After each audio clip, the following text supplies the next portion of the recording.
Alright guys, so example 14 here, having a look at it, says consider the probability density function defined by that p of x is equal to x. Remember that capital X is our variable, the thing we're looking at, and lowercase x were all the potential scores that our variable could take on, is given by that, its probability density function. The way to find its probability is given by x over 25 for values of x that are 3, 4, 5, 6, and 7, and there's 0 for everything else.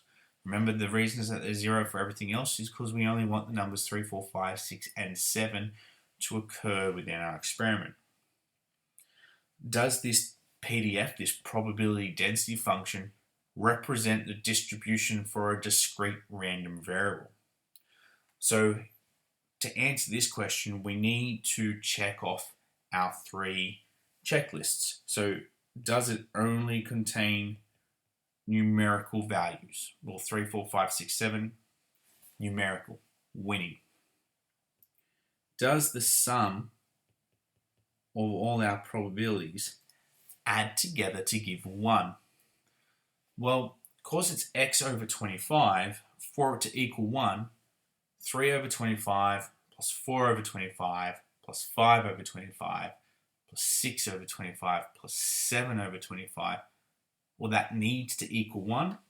So 3 plus 4 plus 5 plus 6 plus 7, if I add 3 plus 4, which is 7, 7 plus 5, which is 12, 12 plus 6, which is 18, and 18 plus 7, that's 25. If those numbers there add to 25, when I add their individual fractions, I will also get then 25 over 25. So yeah, all our probabilities add together to give 1. And are all our probabilities between, well, greater than 0 but less than or equal to 1? Well, yeah, 3 over 25, 4 over 25, 5 over 25, 6 over 25, 7 over 25. They're all larger than 0 but less than 1. So our answer here is definitely yes. It is definitely a probability it is the distribution for a discrete random variable. So complete the table. So that's just going to be 3 on 25, 4 on 25, 5 on 25, 6 on 25, 7 on 25. In an exam, please simplify this one if the question was only fill in the table. If they expect you to do more with it, it's okay not to simplify it, because leaving it as 5 over 25 helps us really quickly identify, that statement there. Sorry, I've got to tick that one. All right. So calculate the expected value.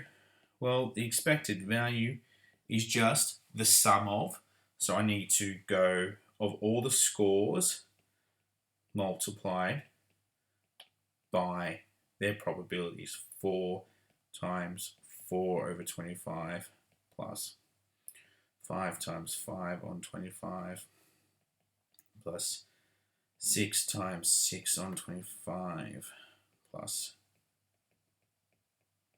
All right, calculate that all out. Chuck that on your calculator. And what we end up getting here, that gives us 27 on 5, which is 5.4. We would expect this, we would get an expected value of 5.4. And remember this idea of expected value, it's 5.4. It's actually not one of our scores. It's, it's partway between 5 and 6. So that means if we were to randomly conduct this experiment, we would expect the number 5 or the number 6 to come up as one of our answers. That's what we would expect to see. Remember, the most likely outcome, the thing that if we did the experiment once, what's most likely going to happen? The number 7. If we repeated this experiment time and time and time again, we would expect to see somewhere around the number 5 or 6 occurring every time, because it's 5.4 is our expected value. All right, and just one more example to go.